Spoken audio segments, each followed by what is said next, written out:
Hey everybody, in part one of this series I showed you how to make the atlatl, that's the spear thrower. And in part two, I'm going to show you how to make the dart. And this dart is made from river cane, which is American bamboo, and I'm fortunate here in the southeast to have this growing all over the place. And so you want to go ahead and collect some of that that's at least, say, 6 or 7 feet long.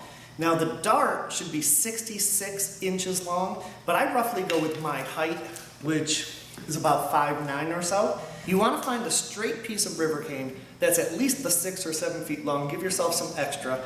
And you want it to be about a ½ inch at its thickest. Now the first thing you want to do is go ahead and take all of the leaf sheaths off, and they can be a little bit tricky, but you can get them off with your hands for the most part.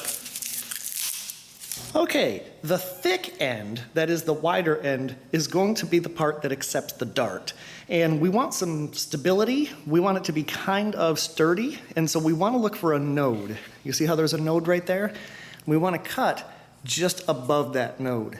And then we're going to go down the length that we want, and then make a mark after the next node, and that's going to be the end that goes into the atlatl.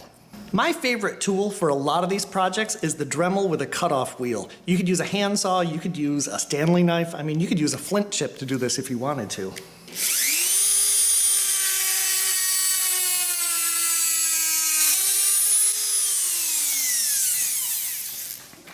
It's actually okay burning it a little bit, that'll make it stronger.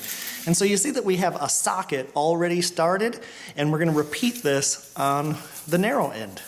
The next thing that we want to do is make this socket a little more tapered, and so I'm using a 3/8 inch drill bit. You could use basically any type of drill bit that fits your socket.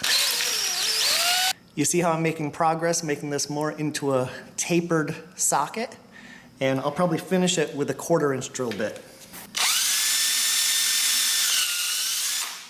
Here's our finished socket, and we're going to strengthen this after we straighten the shaft. We're going to strengthen this with some twine.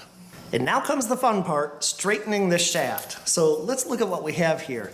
It's generally pretty straight, but as you go down, you can see that there are some little bends. And let's start with this node right here. You see that it's got a little bit of a bend right in here? And so what we're going to do is heat that up and then bend it straight and let it cool, and it will keep that straight configuration. You could use a campfire, but I'm going to use a blowtorch set on really low flame. Really low flame. You don't want to start it on fire. Just to show you, this is actually a blowtorch, okay? So here is the node that we want to straighten. So I'm going to hold it over the flame just until it gets warm enough for me to be able to bend this. And it'll start getting a little dark. It might get a little bit burnt on some of those ends, but that should be okay. And then once it's nice and soft, you should be able to bend it and hold it while it cools. You can blow on it. And when it cools and you let go, that's going to be a straight joint.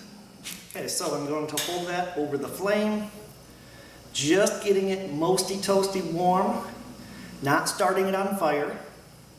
And then once it's flexible, you can go ahead and hold it up, look down the shaft, and hold it into position until it cools.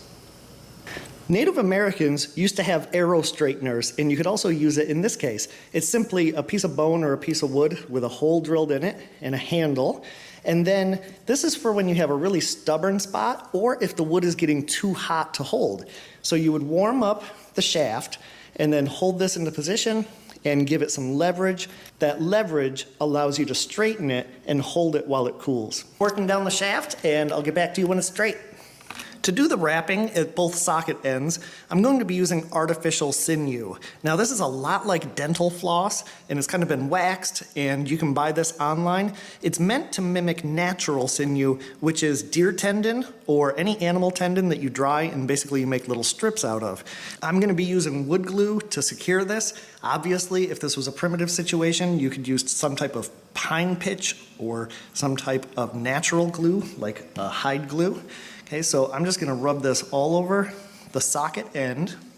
So I'm going to make a loop like this, and I'm going to have that extend past the end. Then I'm going to take the long end, and I've got this about 5 feet long or so. Take the long end and just trap that free end under your first loop, and then work your way around, back up to the loop end. Okay, so what we're looking at now is you've got a loop and then you got a free end. Now I'm gonna work this back down, and starting here, I'd say this is about 3 inches, I'm going to tightly wrap, okay, right next to each other, one another, all the way down. And it doesn't have to be perfectly overlapped or anything like that. Now what this is doing is it's strengthening the socket, whether it's the at-lattice end or whether it's the end that has the spear point, the at-lattice point. You want to have as much support there as possible so that this doesn't split. And there's no rhyme or reason as far as how much to use. I suppose more would always be better. But here we're at the end, and so I take the free end, put it through that loop, and then grab this end and start pulling it. And what it should do is close this loop. Sometimes you need a pair of pliers. Okay, so there we go. And then what I do is I just kind of wrap it with the glue and come down to the socket end. And I can cut these free ends off later. Now if you wanted to, you could build this up more, but again, the whole point of this is to keep this from splitting down too deep.